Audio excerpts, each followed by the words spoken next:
Most people think the reason their life isn't changing is that they need to change their behavior. New habits, more discipline, better routines, or they go one layer deeper and try to change their emotional state. Affirmations, visualizations, forcing themselves to feel positive. And if you've tried either, you probably noticed they don't stick. The new habit lasts, 2 weeks? The motivation runs out. The behavior reverts. That's not a discipline problem. It's that you've been working on the wrong layer.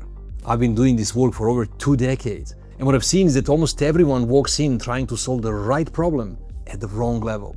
And nobody's ever shown them where the actual work has to happen. In this video, I'm going to walk you through a model I've used for 20 plus years. It maps the 4 layers of how change actually works. Why most people get stuck at the top 2, and why the deepest layer is the only one that produces lasting change. Because if you don't address that layer, you'll keep doing the same things, feeling the same way, and wondering why nothing ever moves. Here's the model. So here's my main slide. Here's my favorite slide. It has a very bold name. The title is the Life Mastery Model. I find it, heads up though, I'm not going to tell you anything new. I don't think you'll hear a new word or a new methodology of any kind. In fact, I think what I'm about to show you is something that you'll probably go in your head nodding yes, yes, yes, as if you already know this, which is the point. Because I think this slide has survived 20 odd years of my trainings, and it's still in it because it's truth. It's truth for all of us. It's the most natural, gentle, easy way for us to relate of what I'm saying here to, yeah, that's how my life works actually. So everybody agrees with that. And yet if you sit through it and you hear it, I think it might as well deliver an aha or two moments where you go, I didn't hear anything new, but this makes so much sense, and you start relating to this topic differently. That's the general experience. So let's see. People come to us, coaches of all kinds, people come to us with this letter R, we call it, it stands for results. People bring to me their results. And I think if you look at the topic of life itself, you'll find that anything that comes out of your mouth about anything in your life, as a coach, I could see it as a result in your life. You could tell me about your relationships, you could tell me about your health, you could tell me about your bank account, you can tell me about anything whatsoever. My brain will see, okay, so this is a result that you're having. All right, so just labels-wise, terminology-wise, this is a result. Now, here's a question by the way, for the newbies, these familiar faces, I love you so much, but don't spoil my presentations in the chat box by saying all the stuff you know, okay? I'd love to hear from some newbies in the chat box, if possible, when I prompt you with some questions, just to gauge quick feedback. When you consider everything in your life, every situation, every result that you have, which includes all the problems you also have, but it also includes all the goodness you already have in your life. It's all just results until you label it as until you give it performance, until you judge it, okay? In the meantime, in the absence of judgment, is just a result. Question is, in life, what brings results about? What causes results in our life? How those results come into our world? Behaviors, efforts, our participate in life, good. Believe, oh, this is going too fast. Thank you so much. Okay, so yes, most of you are saying it in your labels. I'm going to bring this, my label, it's the same thing really. It's a B, and B stands for behavior. If you observe anything in your life, any area of your life, or pretty much the chat box you guys just shared with me, it's our behavior that creates results, okay? We can sometimes split life in terms of, spiritual side and the 3D world, right? Our physical results. But if you observe what's happening behind it, it's still our behavior. Especially in the 3D world, it's behavior, it's action that creates results. This is not, the aha moment that I have for you, okay? This is common knowledge. Everybody relates to this equally, I think. I do this, it creates this result, right? I find it funny in the industry of, for example, life coaching, which is not what I do, mind you, but life coaching industry is really suffering when it comes to this. Every other coach in the world, and you know that coaching industry is much older than life coaching industry. Go to a golf coach, go to a basketball coach, go to a soccer coach, go to a coach for anything. And this entire conversation is completely skipped because it's common knowledge, like You whack that ball in this specific way, you produce this behavior, ball ended up there. So when you go to a coach, you'll go, hey, how do I do this differently? You'll ask specific feedback from the coach to give you some new strategies, new ways to behave to create a different result, right? So this conversation is unnecessary. It doesn't exist in the coaching world, but in a life coaching world, it needs to exist because people come to us claiming that they're having some results, but it's not up to them. It's not their behavior that created it. They have all sorts of different ways of expressing what causes their results. And I find it as a generalization, it's kind of fun. When they have results that they are proud of, when they have results that they are happy with, they're very quick to say, I created this. I did this. This business, I created it with my two hands. You know, full on responsibility saying, I create my results. Very empowering attitude around this. And yet I find that as a generalization, when people don't have a result that they like, when they're not proud of it, instead of equally claiming like, hey, I created it somehow, sometimes we don't know how specifically, but by default, I created it, right? No, they don't do that. They go like, hey, this happened to me. And they find all sorts of other people, entities, luck, situations to put that finger onto that and kind of excuse themselves from it. And I don't mind either way. I just know the real world consequences of what happens when you do that. When you disempower yourself and say that something happened to you and you had no say, had nothing to do with you, it was outside of your power, you, or should I say, your attitude that you're choosing, it's called disempowerment, or in psychology, we call it victimhood mentality. We come up with this frame, or should I say, attitude that disempowers us, gets us off the hook. So it's not my fault, it's not me to blame, but that's the only benefit in it. And it's short-lived. Everything else that comes with this attitude, it's extremely disempowering, debilitating even, and it creates way more chaos afterwards. The healthier option is to take an empowerment attitude that says, hey, sometimes I can see how I specifically created this result, sometimes I can't. But scientifically speaking, you cannot prove that you are doing this or that you're not doing this. You can't prove it. You just have a hypothesis. And at the moment, the hypothesis, well, if I like the result, I did it. And if I don't like the result, it wasn't me, right? But what if you change that hypothesis and say, hey, no matter what happens, I don't know. I don't know if I'm creating any of this. I don't know if I'm living in the world of absolute randomness and chaos. And I don't know if I'm a living, breathing center of the universe and everything happens through me. We don't know these things, do we? You can't prove either one of them. All right? So I have this idea in life that, especially when I don't know, right? In the absence of absolute certainty, in the absence of absolute knowing, I tend to choose attitude that serves me. Like in the meantime, I gotta choose one, so I choose one that serves me. So for me, in this context, that's always an empowering attitude, no matter what, just because I don't know any better. I know that if I pretend to be the victim and blame the world for my results, it's a dead-end story and it's a hurtful one. It definitely affects what follows.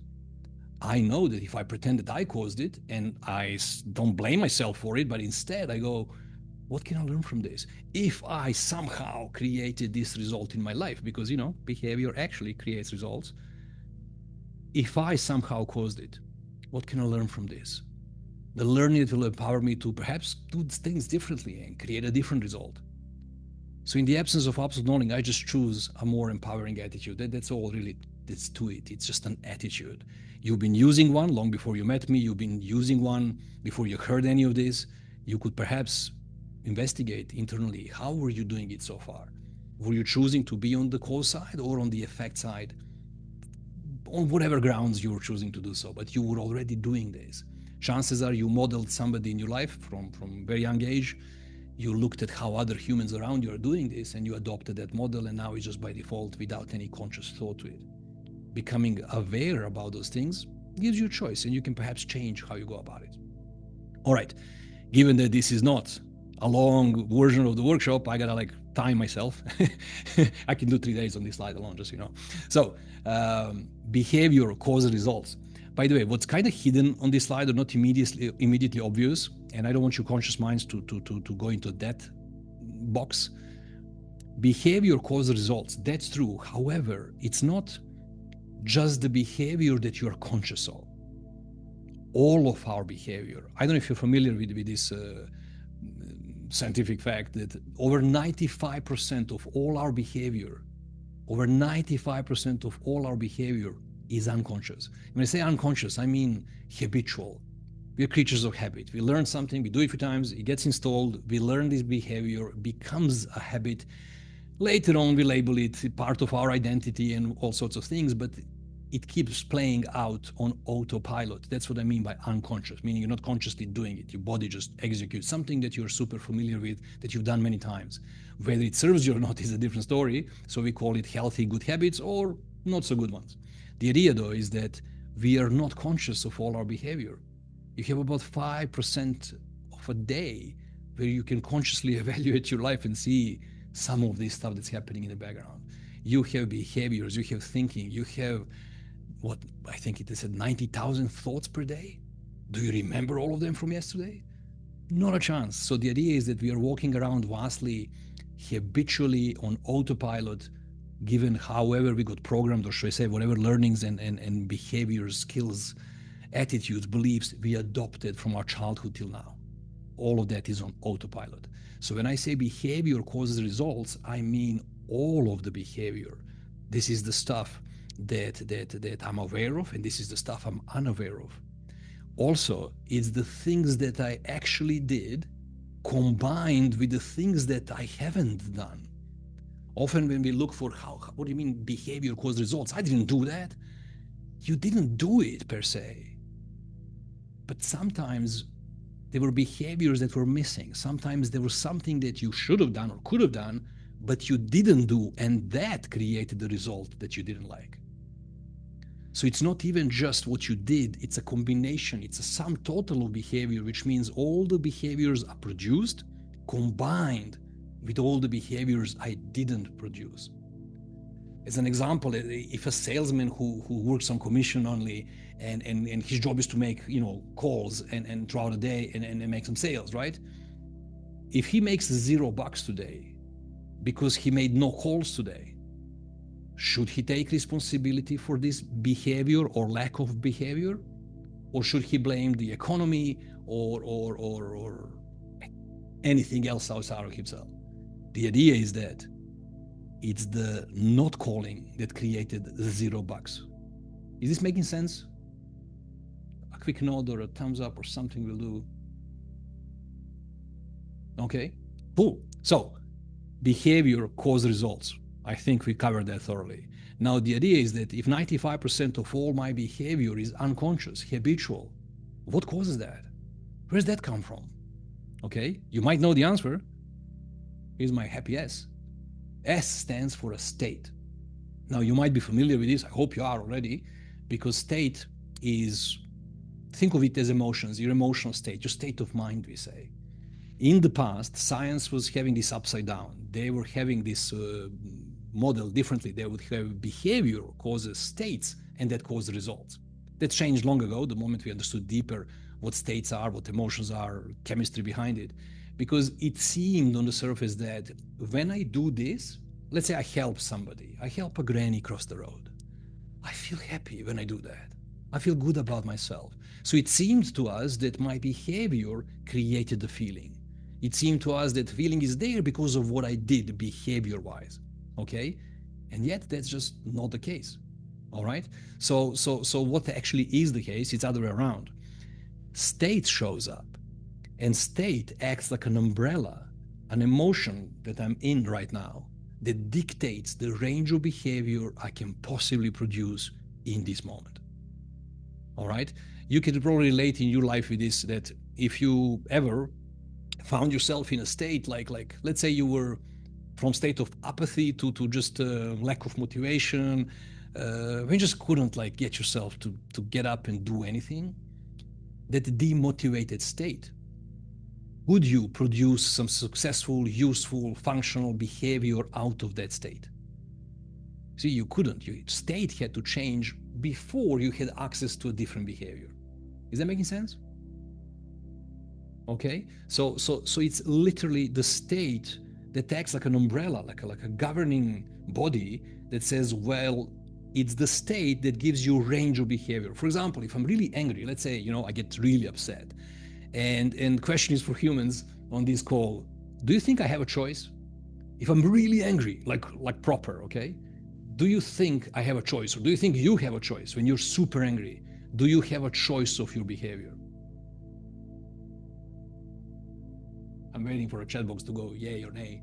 Because my friends, humans, right, they tend to tell me, yes, I have a choice. We always have a choice. And they love to feel that they have a choice.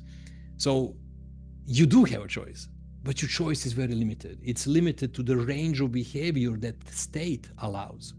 So if I'm really angry, what are my choices? Can I come and hug you real quick and kiss you? Probably not. If I'm really angry with you, I think my choices are down to me squeezing my fist real hard, or breaking something that I got buy later on, or do something else, something we tend to regret later on anyway. In other words, something stupid. I might say some harsh words that I don't really mean, or I might regret later on and apologize for. But the idea is that if I chunk it up, under a negative, unresourceful state, I only have access to unresourceful behaviors. Under a resourceful state, when I'm in a state of joy, inspiration, feeling blessed, you actually can't produce crappy behavior from there. I don't know if you can relate to this. I don't know any person in the world who felt full of life and inspired with something. And then in the midst of that inspiration, they go, maybe I should kill myself. It doesn't go together. That thought can't enter your mind when you're in a resourceful state. So think of the state as an umbrella, a governing factor that determines, dictates the range of behavior you can access in any moment in time. It really is moment to moment though. Okay, so when science figured this out, this gave birth to all sorts of modalities out there. Your positive thinking generation came out from this. Your motivational speakers came out of this.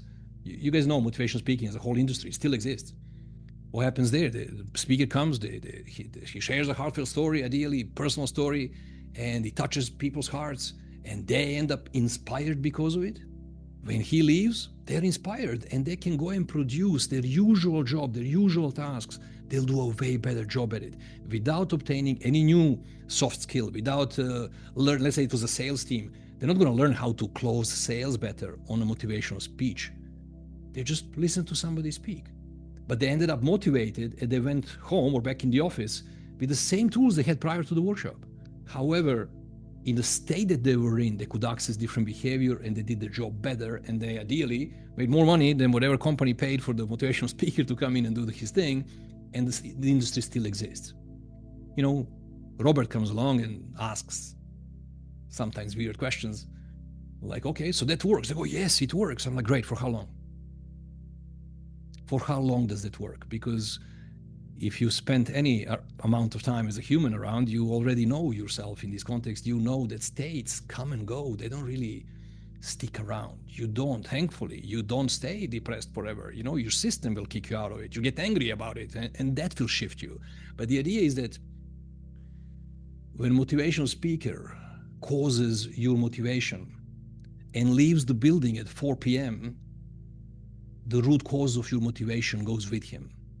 And that state is fragile. It might stay for a week, all I know, or a few hours only, or just about a time when the salesman who's at work now thinks, okay, time to go home, and then he remembers who's waiting for him at home, and perhaps it's an uninspiring relationship, and all that motivation disappears.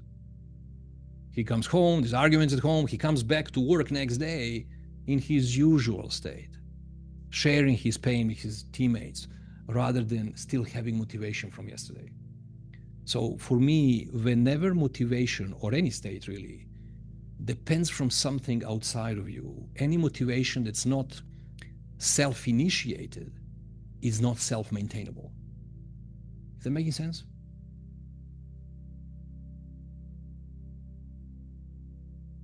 Okay, cool. I'm reading the messages real quick. Okay, so you guys get this? Cool. I'm gonna keep getting you animated. It's like a workout, like you're gonna move your body. Thank you, thank you. Okay, cool. So state causes behavior. However, here's the idea: 95% of all your states are also habitual. They're also unconscious. I don't think any one of you wakes up in the morning in a bad mood, and your partner or somebody goes, "Hey, what's up with you today?" And your conscious, full-on, intelligent answer is, "I woke up this morning and I decided to feel crappy." I don't think anybody does that. What we normally do, we come up with the most ridiculous statements, anything, any generalization, any rational lies. We come up with those ideas that kind of gets us off the hook, but it stands no ground on in any case. It's like, why are you in a bad mood? I don't know, I woke up on the wrong side of the bed today. And that's generally accepted. Like, oh, okay. What do you mean, okay? Which side of the bed is the wrong one? Like, what are we talking about? We'll come up with any excuse to relieve ourselves from results that we are not happy with. I know I didn't decide to feel this way, so I reject that I caused it. But if you educate yourself on this topic and you realize that all this stuff is coming from within, from our, I'm looking for nicer words than the ones I was going to say, that all this stuff is coming from our conditioning, from lifelong gathering of different beliefs, attitudes, behaviors. That's what shaped us. And that's what triggers states by default. And they show up whether you want it or not. That's where that comes from. So if 95% of all our states are also on autopilot and habitual, what causes it? I have a interesting label here. It's called conditioning. Think of conditioning as a database of all your knowledge, all your life experiences so far. Everything you ever learned, everything you ever experienced, and I literally mean everything. I don't know if you ever sit with yourself and think about these things, but when you came into this world when you were a little baby, how much did you know? And I don't mean about money or relationships, or how much did you know even about yourself?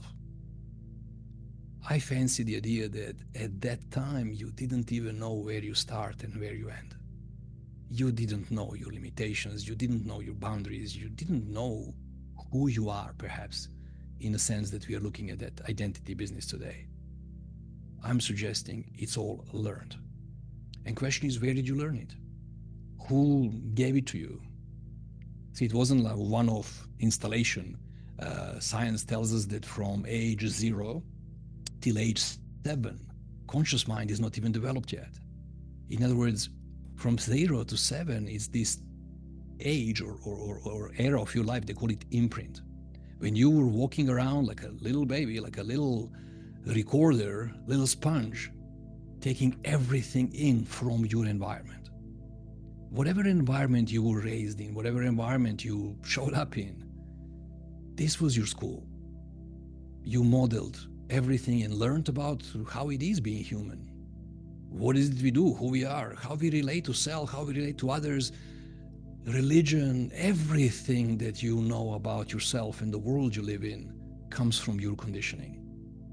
Think about it. If you were born in a different place, I don't know, there's people all over the world right now on this call, but if you were born in Greece, I'm hoping there's no Greeks now on the call.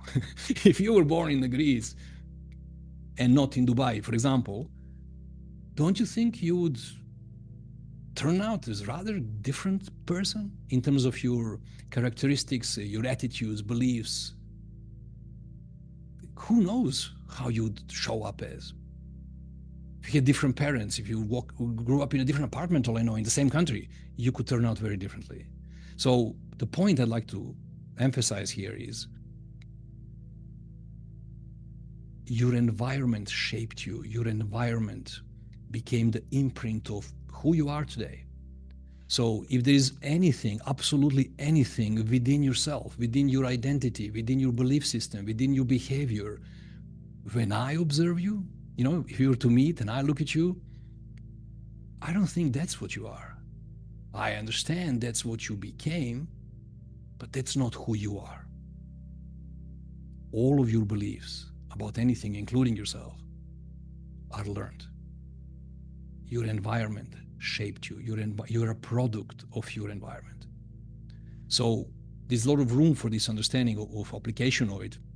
If I was having some problems in my life, if I was having all sorts of characteristics that I'm not proud of, that I wish I didn't have, some habits, behaviors, things that are just not what I prefer, and yet it's part of me or who I am, the way I experience it, this knowledge, this understanding that I'm actually a product of my environment, it displaces this blame, and you don't get to blame yourself then from 0 to 7. You had no choice. There was no conscious mind to even evaluate any of this, to filter the information that's coming in my mind and choose what I prefer. No, it was just all coming in, being recorded. Like, guys, literally, I love this picture, like a little boy in a crib, and I'm like a little baby, right? And parents next to him, and maybe a father hugs the mom, looking at their baby, and he gives her a smooch, like meow, right? This little baby is observing this. It can see them, but there's no meaning yet. It doesn't have a clue about relationships or relationshiping, the way we call it here. It doesn't have a clue about any of these things, but it's recording this program. One day, when time is right, when language is there, when there's meaning for all this, and when the time shows up for this boy, in my generalization here, one day when he has his woman by his side, he will know how to treat her. He will know how to behave because he has a program for that. It's already installed. So, if you know that you are a product of your environment, and none of it is your fault, none of it is who you are, it's just who you became over time, having no real say in any of it. And then one day, perhaps, nowadays, you wake up and you go, hey, do I have to be this? Do I have to be limited by some beliefs I adopted that are just not useful or not serving me? Do I have to hold on to this habit, this behavior that's not what I would prefer to do with my time? Would I be okay exploring the topic of releasing those things out of my nervous system, reprogramming my nervous system, and creating conditions for a healthy change where I get to experience myself in a shape and form and way that I would rather be? These are the questions that remain after understanding this. So for me, also forgiveness is here. You can just as well go ahead and forgive yourself for whatever it is that you don't like about yourself, because it's not your fault. You became this way. All right, so I wish I could go into the chat box, but when you send me a paragraph like this, how? Yes, thank you, Stefan. Yeah. Cool, okay. I'm glad it's landing. All right, so results are caused by our behavior. A lot of modalities are looking for, hey, let's change habits, let's change behavior, let's tweak the behavior, like install new behaviors. Not very useful if you understand the whole chain of here, because it's the state that won't let you access new behavior. We have this incorporated. We teach them new techniques and new ways of better performing at work, but they can't access them in their habitual state. They just can't go there because the state is governing and producing the old behavior. So then we go, hey, let's just change the state. Let's just be positive. Happy state. I wake up in the morning, and I insist to feel happy, right? Have you guys tried that? That's a tough job to do. I've been doing it, I think, for some years, a long time ago, trying to jam this system and get involved and hijack my own states. And it works for as long as doing it. You can do a bunch of affirmations. You can do all this positive language, positive thinking. I find it futile today because we have better tools, much quicker ways to change those things than doing this for 2-3 years until it sticks, because it does take that long. I don't want to limit you in any way, but in my experience, I find that all these affirmations, most people don't have the stamina, the character to sit with it and do it. Like 3 times a day, repeating the affirmation block, full of emotion, looking in the mirror and owning it. Would you do that for 2 years? Most people don't. They do it for a week, they feel great, but then habits kick in. And say, hey, what's happening here? You're changing? We just do what we do. Same thing with the new health decision. Hey, let me go to gym. I want to be healthier. And they do. They sign up for a 2-year contract because if they pay for it, they'll definitely go this time. They go very same day and the next day. Well, I know 3 days in a row. Then weekend comes. And then they start thinking, Maybe, just maybe, it's not it's clever. It's not wise to do this every day all of a sudden, right? Let my system, adopt this slowly. Then they go on Monday after the weekend off, right? Then maybe Tuesday, but I'm telling you 2 weeks in, what gym, what contract, everything is back to normal. Everything is back to their habitual self. Okay? So none of these modalities that are designed to intercept this and install something on top of the system that's not functioning to your liking from the core is kind of futile. It's just a detour. It's a distraction. It's not going to work. It's not going to stick. It doesn't stay. Can you tell from this slide where the game is, what needs to change? How deep should we go? Should we look at your behavior or your feelings? Or should we look at the conditioning out of which all of this comes through effortlessly? And I love that word, because whenever you're doing something that's habitual, it's effortless. Isn't that the case, by the way? When you operate under habit, it's effortless. I don't even relate that I've done it. It just happens for me, through me. Okay? So if you'd like to experience life a little bit more effortlessly, all you need to do is dig inside of your conditioning, look at all the programs that exist there that you adopted over time. If you have the tools and skills to change, to speak the language of the mind and then update the programs, guess what happens? Life carries on being effortless, but this time you're getting results you prefer. Is that making sense? That's it for today. If something in this hit, do me a favor, hit subscribe so the next one finds you. And if you've been carrying something heavy, something you don't know how to put down, there's a video popping up right now that shows you how. Watch it next.